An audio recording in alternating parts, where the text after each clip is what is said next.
Let's talk about this now with Pete Thamel from Sports Illustrated, Sid Zeigler, co-founder of Outsports.com, and NFL punter Chris Kluwe. Welcome to you all. Pete, let me begin with you. Right after this announcement was made, you wrote a big story in Sports Illustrated that did stir up some controversy, sure. Even though NFL officials like the Commissioner Roger Goodell have been very supportive of this publicly. You quoted several off the record, suggesting that Sam has a daunting path ahead. The NFL's not ready for him. One said it's still a man's game.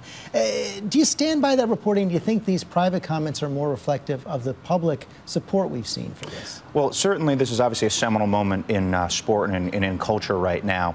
But I still think Michael Sam has a barrier to break. And I think the NFL, as a player, looks at him skeptically. And I do think there's the dreaded word distraction, George, that keeps coming up. Keep seeing it, yeah. Yeah, and I really think that that's the next step. It's going to take a strong owner, a strong general manager, a strong coach in order to draft Michael Sam, because he's not a slam dunk prospect. That's his prospects to get into the league. But Sid, on this other question of, how welcoming the league is going to be if he gets in, this Richie Incognito report out of Miami does, reinforce the views of those who say this is going to be a hard fight. Jim Baczynski and I at Outsports, we have written about over 200 athletes who have come out on their teams and publicly in every sport, including football, at every level, in every state of the country. And every single one of them says the same thing. Before they came out, they heard a lot of homophobia on the team. When they came out, they were completely embraced by their team. And this includes a football player at Middle Tennessee State, Alan Gender, who was out the entire 4 years he played at Middle Tennessee State.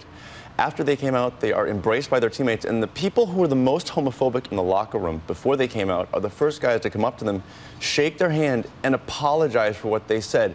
People get it. And all this stuff about the horrors of the NFL locker room is completely overblown. You spent 8 years in NFL locker rooms.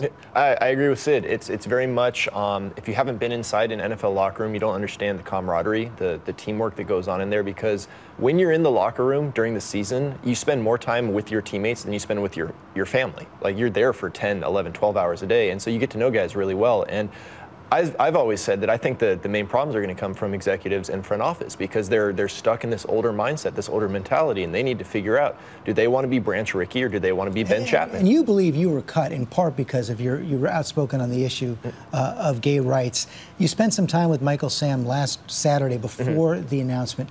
Is he ready for all this? I think he is, as much as he can be. I don't know that anyone's ever really ready for a moment like that, but I think he's well prepared. I think he's an intelligent, articulate young man, and I think he has the tools that it takes to deal with those isolated incidents where people are going to have issues with him because of his sexuality.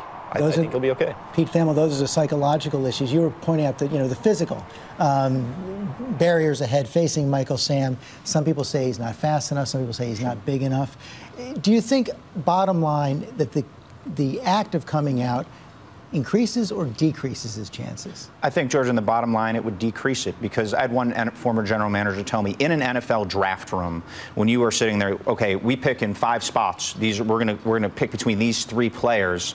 The general manager told me, well, that could break a tie. Well, if we're in the 6th round, do we want to bring in again that dreaded D word, the distraction? And the general manager told me it probably wouldn't be a good situation for a first-year head coach. And there are a lot of sort of built-in excuses. NFL people are risk-averse at the end of the day. And so I'm optimistic for Michael Sam. It's a wonderful story. I hope he really gets a true chance to get drafted and show what he can do on the field. Could be a very different situation from Jason Collins, who was at the end of his career in the NBA, but this could be a struggle. Why is it that we in the media have brought this struggle to the story?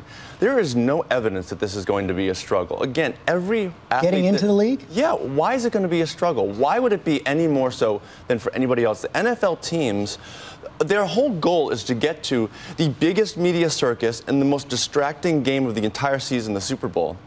And we are putting out there that some general manager is going to worry about a couple cameras showing up at practice and asking a few questions. If a general manager and a coach cannot handle a gay player in the locker room, they should resign, not because of social justice issues, but if that can torpedo your season, you're not doing your job. On the margins, do you think it'll make a difference? I think it will, and I think it's unfortunate, because there are general managers and executives that simply believe this way, and they're not going to change their mind. And I think it's our job as a society to hold them accountable, to not let them get away with plausible plausible excuses of, oh, well, he's not just the right fit, or, maybe he doesn't quite, work well with the locker room chemistry. It's our job as citizens to say Michael Sam deserves a fair chance, not because he's a gay football player, but because he's a football player and he wants to go out and play football. I think we can all agree on that. We all hope he gets a fair chance. Thank you all very much. You can read an excerpt of Chris Kluwe's book, Beautifully Unique Sparkle Ponies, at abcnews.com/thisweek.